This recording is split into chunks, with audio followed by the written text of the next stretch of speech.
예, 여러분, 신앙생활에서 가장 중요한 것이 뭘까요? 여러분, 무엇을 가장 중요하게 여기고 신앙생활 하세요? 여러분, 우리 신앙생활에서 가장 중요한 것은요, 뭐냐면 바로 하나님과 나와의 관계입니다. 하나님과 나와의 관계입니다. 하나님과의 관계가 모든 것을 사실은 결정합니다. 하나님과의 관계가 깨어지면은 모든 것이 다 무산되고 맙니다. 모든 것이 다 필요 없어지는 것입니다. 우리가 하나님과 관계가 깨어지면은 우리가 하는 모든 행동이 자기 애를 쓴다 할지라도 열심히 기도하고 열심히 예배 드린다 할지라도 하나님과 관계가 깨지면은 아무 소용이 없다는 것이죠. 그것을 잘 보여주는 것이 우리 성경에 보면은 하나님과 가장 가까운 관계에 있었던 사람이 누굴까요? 인류 역사상 하나님과 가장 가까운 관계에 있었던 사람이 누굴까요? 생각해 보세요. 누굴까요? 여러분, 인류 역사상 가장 하나님과 가까이 있었던 사람은 바로 아담과 하와입니다. 아담과 하와. 하나님께서 천국과 같은 그 낙원 에덴 동산을 창설하시고 그곳에다가 아담과 하와를 살게 하셨습니다.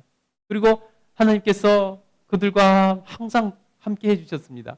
그들과 함께 거니시고 그곳에서 기쁨을 누릴 수 있도록 했다는 것입니다. 그런데 여러분, 그들을 통해서 우리가 하나님과 관계가 얼마나 중요한지, 하나님과 관계가 깨지면은 모든 것이 끝이라는 것을 우리가 알 수 있습니다. 여러분, 아담과 하와 그들이 하나님과 관계가 깨어졌을 때 모든 누리던 것이 다 사라져버린 것을 봅니다. 모든 것을 다 잃어버렸습니다. 하나님과 관계가 깨지니까, 아담과 하와가 범죄함으로 하나님과 관계가 깨어지니까 사망의 노예가 되었습니다. 하나님과 관계가 깨어지니까 사탄의 영향력 아래에서 살아갈 수밖에 없는 존재가 되더라는 것입니다. 하나님과 관계가 깨어지니까 낙원인 에덴 동산도 상실했습니다. 쫓겨났습니다. 하나님과 관계가 깨어지니까 더 이상 하나님의 보호하심을 누릴 수 없더라는 것입니다. 그래서 여러분, 모든 것은 하나님과 관계 안에서 이루어지는 것이고 하나님과 관계 안에서 의미를 갖는 것입니다. 그래서 하나님과 관계의 기초에서 우리도 신앙생활 하는 것 아니겠습니까? 하나님과 관계의 기초에서 우리가 하나님께 예배를 드리는 것이고 하나님과 관계를 위해서 우리는 기도를 드리는 것입니다. 우리가 하나님과 관계 위해서 선을 행하는 것입니다. 의롭게 살려고 하는 것이죠. 우리가 하나님과 관계 아래서 하나님 앞에 예물도 드리는 것 아니겠습니까? 여러분, 잊지 마시기 바랍니다. 우리 신앙생활의 핵심은, 가장 중요한 것은 하나님과 관계입니다. 여러분, 우리 신앙생활을 가장 중요한 게 뭐라고요? 하나님과 관계. 예, 여러분, 그러면 하나님과 관계에서 성공하기 위해서 우리가 애를 써야 되는 것입니다. 여러분, 하나님과 관계에서 성공하면은 하나님께서 주시는 모든 은혜를 누릴 수 있는 것입니다. 아브라함을 보면요, 아담과 반대되는 하나님과 관계가 좋아졌을 때, 하나님과 관계가 형성되고 하나님과 좋은 관계 속에 들어갔을 때 어떠한 복을 누리는지를 알 수가 있습니다. 아브라함은 75세가 되도록 자녀를 낳지 못했습니다. 그리고 변변한 재산도 없었습니다. 변변한 직장도 없었습니다. 아버지가 우상을 깎아서 파는 그곳에 빌붙어서 우상 배달을 하고 주문이 들어오면 배달을 하고 이런 정도 일밖에 하지 않았습니다. 하나님과 관계가 없는 75년의 삶은 그에게 정말로 어떻게 보면은 비루해 보이는, 가치 없는, 의미를 찾을 수 없는 그런 인생이었다는 것입니다. 그런데 어느 날 하나님께서 그를 찾아오셨습니다. 그리고 그에게 말씀하셨습니다. 창세기 12장 1절부터 3절을 보면은 하나님께서 아브라함을 부르시고 아브라함을 찾아오셔서 그가 하나님을 믿기 시작하는 그러한 장면이 나옵니다. 제가 한번 읽어드릴게요. 여호와께서 아브라함에게 이르시되 너는 너의 고향과 친척과 아비의 집을 떠나 내가 네게 보여줄 땅으로 가라. 내가 너로 큰 민족을 이루고 네게 복을 주어 네 이름을 창대하게 하리니 너는 복이 될지라. 너를 축복하는 자에게는 내가 복을 내리고 너를 저주하는 자에게는 내가 저주하리니 땅의 모든 족속이 너로 말미암아 복을 얻을 것이라 하신지라. 이에 아브라함이 여호와의 말씀을 따라갔고 롯도 그와 함께 갔으며 아브라함이 하란을 떠날 때 75세였더라 라고 말씀합니다. 여러분, 아브라함이 하나님과 새로운 관계가 트였고 하나님과 관계가 시작되는 것입니다. 그때 여러분, 하나님께서 놀라운 복을 약속하고 있습니다. 오늘 아까 읽어드린 그 말씀을 제가 쉽게 풀이하면 이런 말씀입니다. 하나님께서 아브라함에게 이제는 하나님과 관계를 갖고 하나님과의 관계 안에서 살아가면 이제까지 아무 의미 없던 삶이 가장 의미 있고 가치 있는 인생, 복 있는 인생이 되게 해주시겠다라는 말씀입니다. 여러분, 그래서 하나님께서는 그에게 약속하시면서 축복하시는데요. 그가 원했지만 75세가 되도록 자식이 없었고 이제는 아마 포기하고 살았을 것인데 하나님께서 가장 먼저 그에게 자식을 주겠다, 자녀를 주겠다라고 약속하시는 것입니다. 그리고 땅을 주시고 그를 통해서 민족을 이루고 나라를 이루고 창대케 하는 복을 주겠다라고 약속을 하십니다. 그리고 하나님의 약속대로 우리는 알 수 있듯이 이스라엘 백성들, 이스라엘 민족이 아브라함 한 사람부터 시작해서 오늘날 세계를 주름 잡고 있는 그런 모습을 볼 수 있다는 것입니다. 여러분, 하나님과 관계 안에 들어오면 하나님과 깊이 교제하면서 하나님 마음에 흡족한 그러한 삶을 살기 시작하면 하나님께서 공급해 주시는 것을 누릴 수 있게 된다는 것입니다. 하나님께서 원하시는 하나님과 관계 안에 들어오면 하나님께서 책임져 주시는 그런 인생을 살게 된다는 것입니다. 여러분, 하나님을 찾아보시기 바랍니다. 하나님과 깊이 교제하고 하나님께서 주신 놀라운 은혜를 여러분 경험해 보시기를 간절히 축복합니다. 그리고 결국 아브라함에게 하나님께서 말씀하신 대로 땅을 주셨고 민족을 이루게 하셨고 나라를 이루게 하시고 그 민족을 통해서 복의 근원이 되시는 예수님께서 이 땅에 오시도록 하셨다는 것입니다. 그리고 아브라함은 모든 믿는 사람의 믿음의 조상이 되었습니다. 여러분, 이렇게 하나님과의 관계가 중요한 것입니다. 이 모든 것이 하나님과 관계에서 오는 복이었다는 것입니다.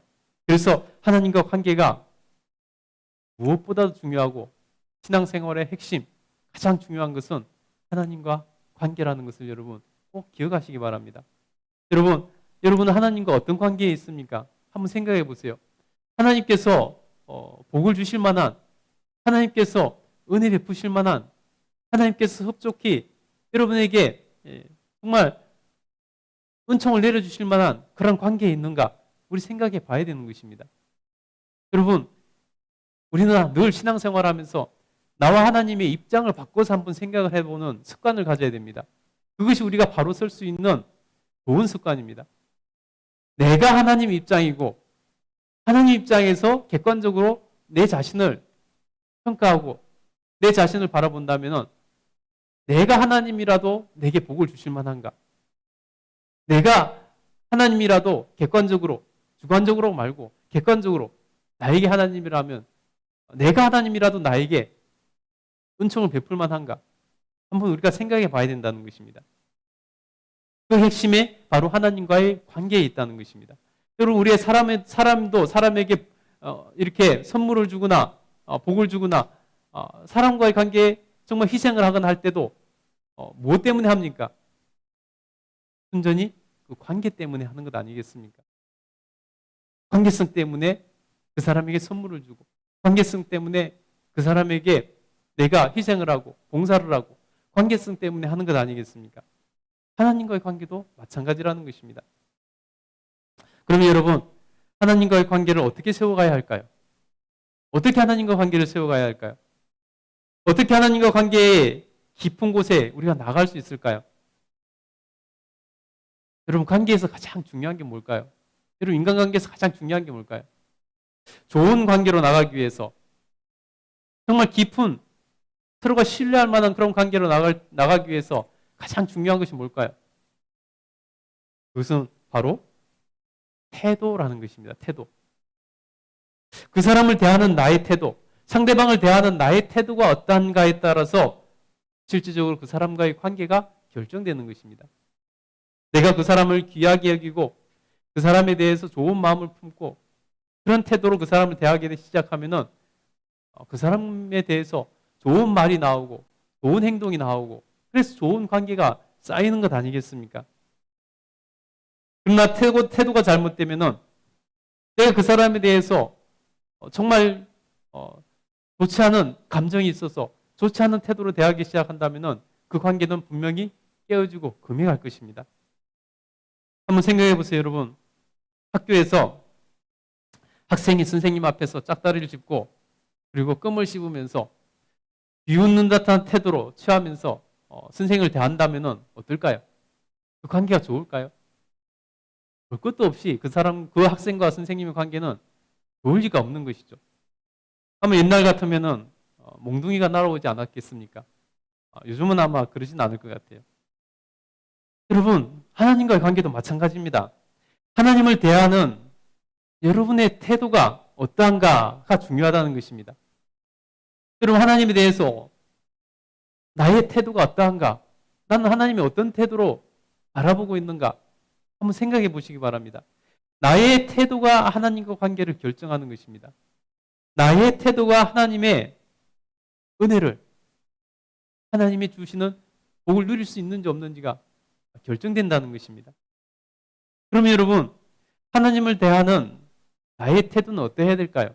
우리는 어떤 태도로 하나님을 대해야 하나님과 깊은 관계 가운데 들어가고 하나님께서 정말 기뻐하시는, 하나님께서 은총을 베푸실 만한 그러한 관계에 들어가고 우리가 하나님을 누릴 수 있는 그러한 복된 관계에 들어갈 수 있을까요? 오늘 본문을 통해서 우리가 어떤 태도로 하나님을 대하는 때 하나님과 깊이 교제할 수 있고 하나님의 은혜 안에 살아갈 수 있는 그러한 삶이 될 수 있는가 한번 살펴보도록 하겠습니다.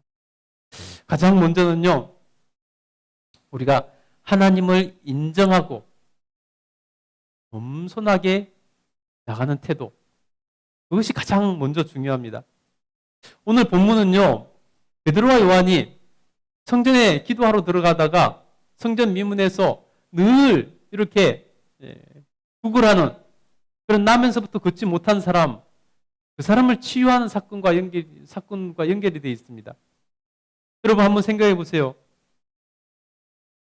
평생을 걷지 못한 사람, 그 성전을 출입하는 모든 사람들은 늘 그 사람이 그곳에서 구걸하는 것을 알고 있었습니다. 그런데 어느 날 갑자기 베드로와 요한이 그를 예수 그리스도의 이름으로 일어나 걸으라.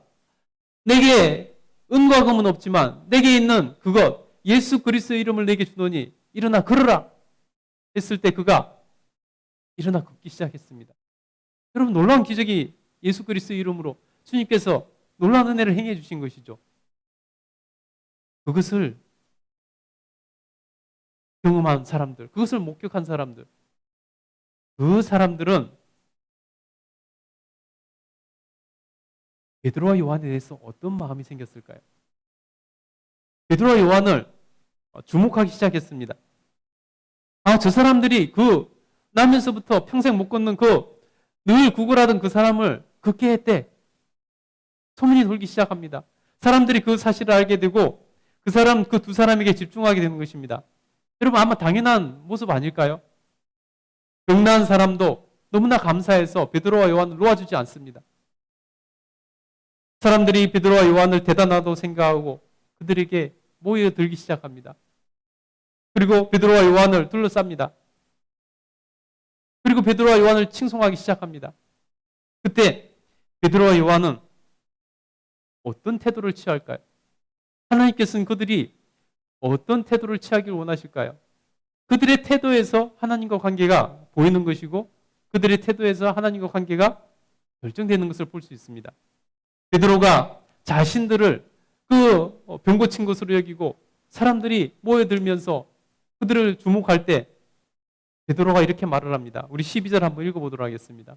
오늘 본문 12절 한번 읽어보겠습니다. 같이 읽겠습니다. 시작. 베드로가 이것을 보고 백성에게 말하되 이스라엘 사람들아, 이 일을 왜 놀랍게 여기느냐? 우리 개인의 권능과 경건으로 이 사람을 걷게 한 것처럼 왜 우리를 주목하느냐? 베드로는 자기들을 대단한 사람으로 여기고 무리들이 모여들 때, 여러분, 사람은 기본적으로 그런 본성이 있습니다. 잘한 거는 자기 공으로 돌리고 못한 것은 남의 탓을 하려고 하는 그런 기본적인 그런 본성이 있지 않습니까? 그래서 잘한 것은 자기 공으로 돌리고 싶습니다. 사람들이 잘했다 이렇게 칭찬해주고 자기 뭐 이렇게 주목해주면은 어깨에 힘이 들어가고 막 자기가 한 것처럼 이렇게 하고 싶은 마음이 들지 않겠습니까? 우쭐한 마음이 들지 않겠습니까? 근데 여러분, 베드로와 요한은 사람들이 모여들면서 자기들을 이렇게 높이려고 할 때, 자기들을 칭송하려고 할 때 뭐라고 말합니까? 자기들이 한 것이 아니라는 것입니다. 이것은 우리가 한 것이 아닌데 왜 우리에게 집중하느냐? 왜 우리를 칭찬하느냐? 지금 베드로와 요한은 이 일은 자기들이 한 것이 아니라고 분명히 말합니다. 그러면서 여러분 자기들을 드러내지 않고 겸손한 모습을 보여줍니다. 여러분, 베드로와 요한은 어떻게 그런 태도를 가질 수 있을까요? 어떻게 베드로와 요한은 그런 우쭐해질 수 있는 상황 가운데서 이것은 우리가 한 일이 아니다, 겸손하게 이렇게 자기들에게 주목되는 것을 잘못된 것이라고 말을 할 수 있었을까요? 그 비밀은 바로 여기 있습니다. 뭐냐면 바로 그들은 하나님을 인정하는 삶을 살았기 때문입니다. 범사에 하나님을 인정하는 삶을 살았다는 것입니다.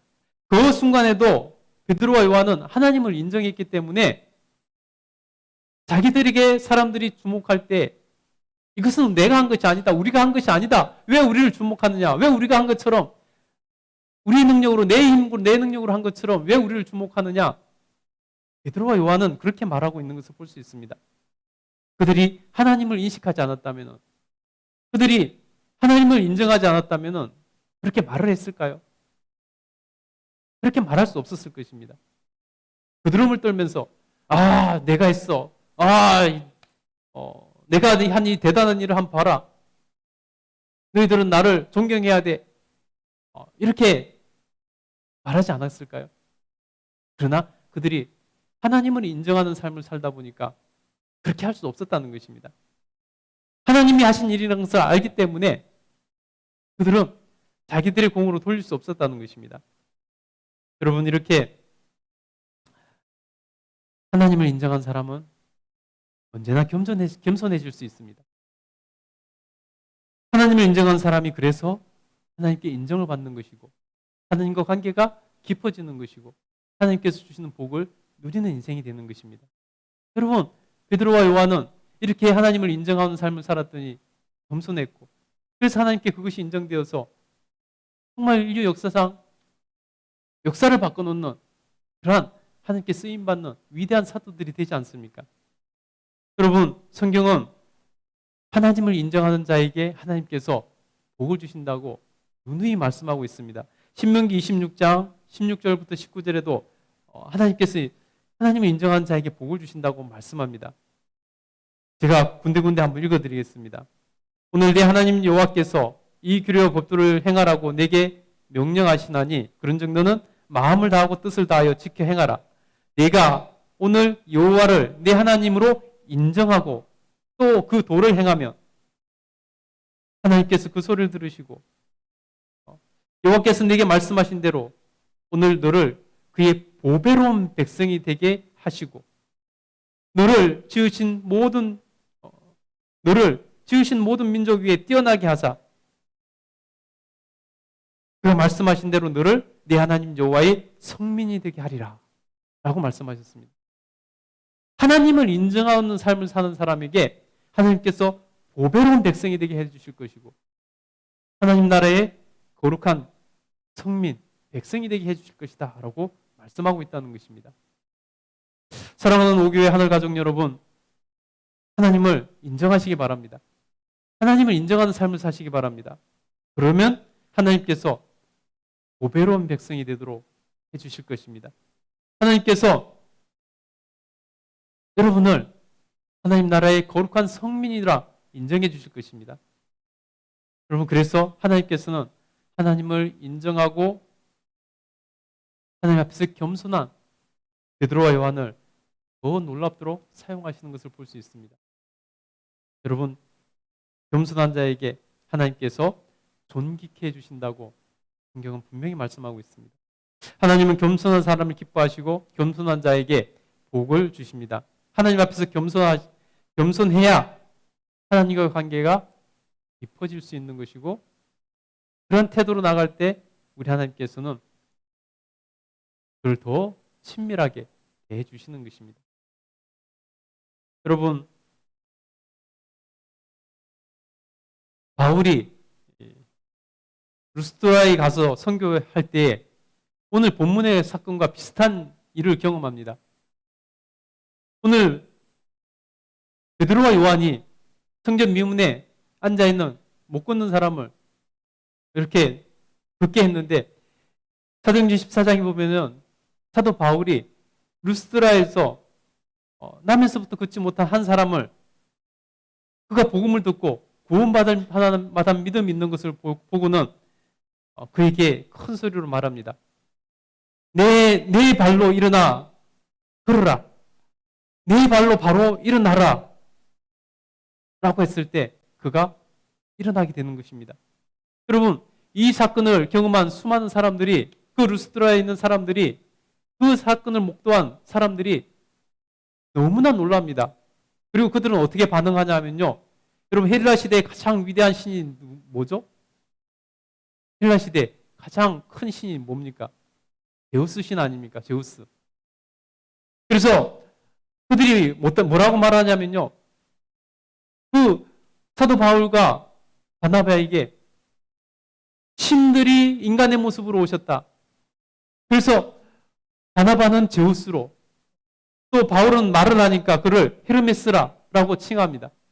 그리고 그들에게 신이 인간의 모습으로 오셨으니 제사를 드려야 되겠다 하면서 소를 끌고 오고, 또 화환을 만들어서 그들을 집 앞에 와서 그들을 향해서 예배를 드리려고 하는 그러한 장면이 펼쳐집니다.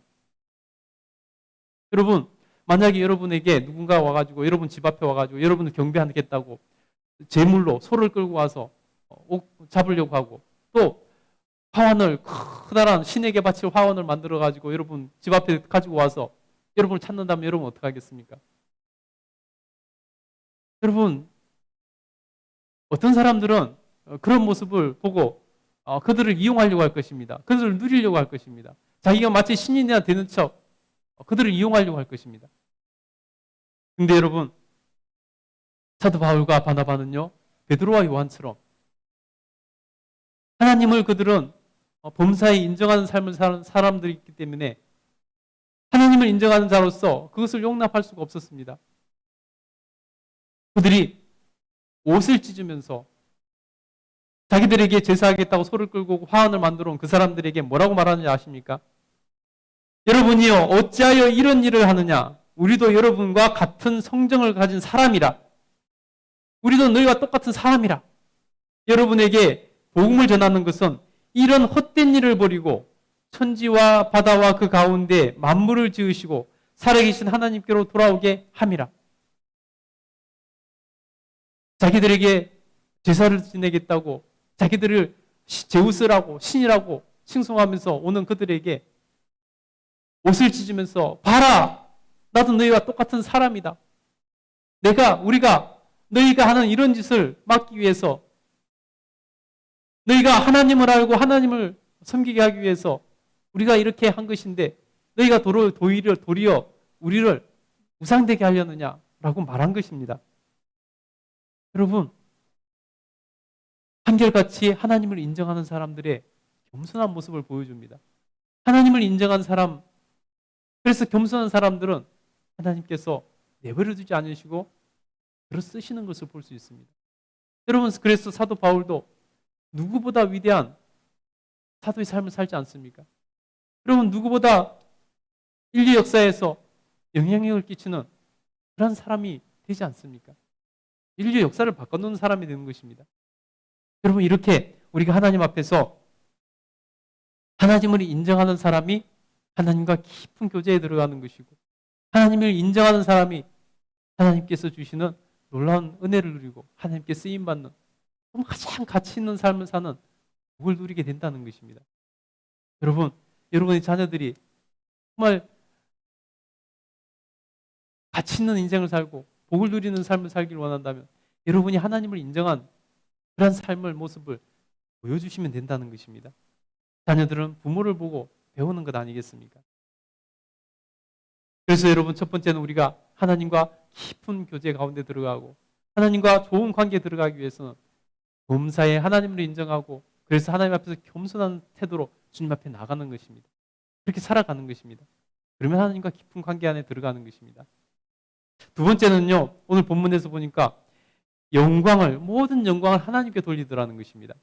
모든 영광을 하나님께 돌려드리는 태도, 그것이 하나님과 깊은 교제 안에 들어가게 한다는 것입니다. 하나님께서는 마땅히 받으셔야 될 영광이 있습니다. 그리고 하나님께서는 그 영광 받으시길 기뻐하십니다. 하나님께 영광을 돌려드리는 것이 바로 하나님을 인정하는 모습입니다. 그것이 하나님에 대한 마땅한 대우입니다. 천지를 지신 하나님께 영광을 돌려드리는 것. 여러분, 천지를 지신 하나님께서 영광을 받지 않으신다면 누가 영광을 받을 수 있겠습니까? 그분께 영광을 돌려드리지 않으면 누구에게 영광을 돌릴 수 있겠습니까?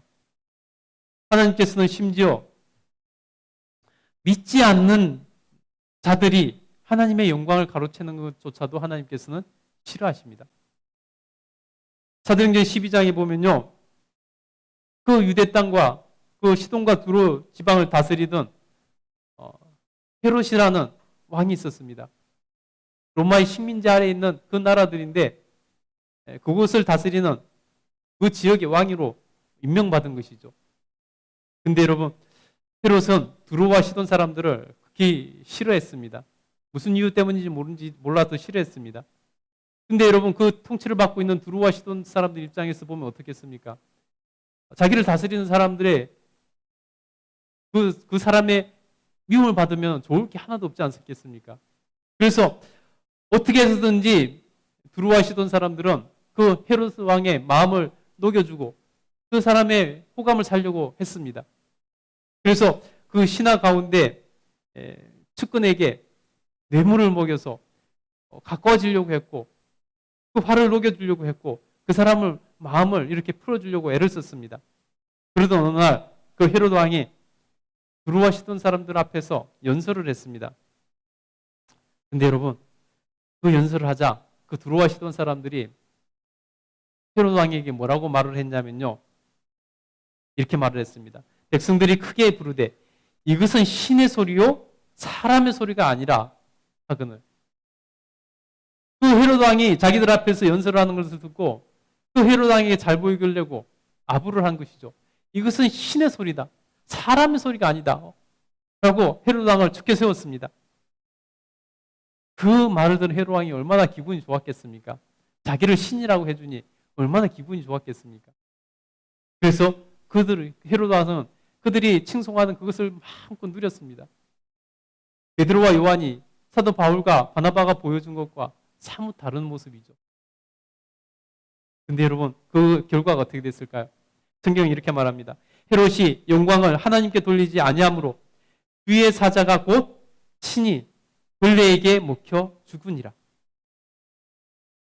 여러분, 그 마땅히 하나님께 돌릴 영광, 신의 영광을 헤롯이 차지하니까 하나님께서 그에게 병을 주셔서 그가 돌아가시더라는 것입니다. 여러분, 이렇게 하나님께서는 하나님께서 받으실 영광을 돌리지 않고 사람에게 돌리는 것을 싫어하신다는 것입니다. 마땅히 하나님께서 받으셔야 될 영광을 우리가 인정해드리고 그 하나님께 영광을 돌리는 태도, 이것이 마땅하다는 것입니다. 여러분, 사람도 칭송을 받으면, 영광을 받으면 좋아하잖아요. 헤롯도 얼마나 좋아합니까? 여러분, 우리가 하나님께 마땅히 영광을 돌려드릴 때 하나님께서는 기뻐하시는 것입니다. 여러분, 우리가 하나님께 영광을 돌려드릴 때 하나님과 깊은 관계 가운데 들어갈 수 있는 것이고 하나님과 아름다운 관계를 맺을 수 있게 되는 것입니다. 그 사람에게 하나님께서 복을 주시는 것입니다. 여러분, 오늘 본문에서 한번 볼까요? 우리 그 칭송을 받는, 주목을 받은 베드로와 요한, 그들이 영광을 어떻게 하나님께 돌리는가? 우리 16절 한번 읽어보도록 하겠습니다. 16절 읽겠습니다. 시작. 그 이름을 믿음으로 그 이름이 너희가 보고 아는 이 사람을 승하게 하였나니 예수로 말미암아 난 믿음이 너희 모든 사람 앞에서 이같이 완전히 낫게 하였느니라. 아멘. 자기들이 한 것이 아니라는 것입니다. 그리고 누가 한 것이라고요? 예수님께 영광을 돌리다는 것입니다. 그 이름을 믿음으로 그 이름이 너희가 보는 이 사람을 승하게 하였나니 예수로 말미암아 난 믿음이 너희 모든 사람 앞에서 이같이 완전히 낫게 하였느니라. 그 성전 미문에서 나면서부터 못 걷는 사람을 치유하고 나니까 사람들이 다 베드로와 요한을 주목하고 너희들 대단한 사람들이다라고 축구 세울 때 아니다, 우리가 한 것이 아니다 하면서 이것은 바로 주 예수 그리스도께서 하신 것이다. 주님께 영광을 돌리더라는 것입니다. 여러분, 그러니 하나님께서 기뻐하시지 않겠습니까? 그러니 이뻐하지 않으시겠습니까? 그러니 그 관계가 좋아지지 않겠습니까? 그 영광을 받으시는 주님께서 베드로와 요한을 우리가 알듯이 그렇게 위대하게 들어 쓰시다라는 것입니다. 더 큰 권능들이 이후에 그들을 통해서 나타나게 하시더라는 것입니다. 여러분을 통해서 하나님의 놀라운 권능과 은혜가 나타나기를 원한다면 모든 영광을 하나님께 돌리시기 바랍니다. 그러면 하나님께서 여러분을 기뻐하실 것이고 여러분을 크게 들어 쓰실 것입니다. 세 번째는요, 우리가 하나님과 관계를 위해서 어떤 태도로 주님을 대해야 되는가? 세 번째는요, 바로 증인의 삶을 사는 태도로 주님을 대해야 된다는 것입니다. 여러분, 오늘 이 사건, 이 순간에도 베드로는 증인의 사명을 감당하는 것을 볼 수 있습니다. 우리 주님은 우리에게 때와 상관없이 언제나 증인이 되라고 말씀하셨습니다. 디모데후서 4장 2절에 보면요, 너는 말씀을 전파하라. 때를 얻든지 못 얻든지 항상 힘쓰라. 범사에 오래 참음과 가르침으로 경책하며 경계하며 권하라 라고 말씀합니다. 때를 얻든지 못 얻든지, 때를 얻든지 못 얻든지 전하라는 것입니다. 증인의 삶을 살라는 것입니다. 여러분, 증인의 삶은 하나님의 관심입니다. 그래서 증인의 삶을 살다 보면요, 하나님께서 역사하시는 것을, 하나님께서 그 가운데서 역사하시는 것을 경험하게 됩니다. 하나님과 깊은 관계에 들어가게 된다는 것입니다. 당신을 증거하는 삶을 사는 사람에게 당신이 함께 하시지 않겠습니까? 기뻐하시지 않겠습니까? 당연히 기뻐하시는 것이죠. 오늘 본문의 사건도 증인의 삶을 살다가 얻게 된 영광스러운 경험입니다. 베드로와 요한이 증인의 삶을 살다가 겪게 되는 놀라운 영광스러운 경험이죠. 본능이죠. 자기들의 힘으로 어떻게 평생 걷지 못한 사람을 걷게 할 수 있겠습니까? 여러분, 하나님의 최고의 관심은 바로 영혼 구원에 있습니다. 저와 여러분의 영혼이 구원을 받아 천국 가는데 하나님의 최대의 관심이 있다는 것입니다. 그렇기 때문에 자기 아들을, 독생자를 인간의 몸으로 이 땅에 보내주셔서 십자가에 못 박아 죽이기까지 희생하신 것 아니겠습니까? 하나님의 관심에 나의 관심을 맞추면은 하나님께서 분명히 가만히 계시지 않고 우리를 위해서, 우리 편들어 주시고 우리를 위해서 역사하신다는 것입니다. 여러분, 믿음의 지혜를 가져야 되는 것입니다. 무턱대고 우리가 신앙생활을 해서는 안 된다는 것입니다. 지혜롭게 신앙생활을 해야 되는 것입니다. 우리 주님은 승천하시기 전에 우리에게 영혼 구원의 명령을 내리셨습니다. 그래서 우리는 그것을 지상명령이라고 하죠. 예수님께서 부활하신 후에 승천하시기 전에 명령하신 것입니다. 마태복음 28장 18절부터 20절에 보면 이렇게 말씀합니다. 예수께서 나와 말씀하여 이르시되 하늘과 땅의 모든 권세를 내게 주셨으니 그러므로 너희는 가서 모든 민족을 제자로 삼아 아버지와 아들과 성령의 이름으로 세례를 베풀고 내가 너희에게 분부한 모든 것을 가르쳐 지키게 하라. 볼지어다 내가 세상 끝날까지 너희와 함께 항상 함께 있으리라 하시니라. 아멘. 여러분, 우리가 하나님 앞에서 증인의 삶을 살려고 할 때 우리 주님께서는 우리와 함께 해주시는 것입니다. 여러분 한번 생각해 보세요. 인격체의 관계, 인격체의 관계에서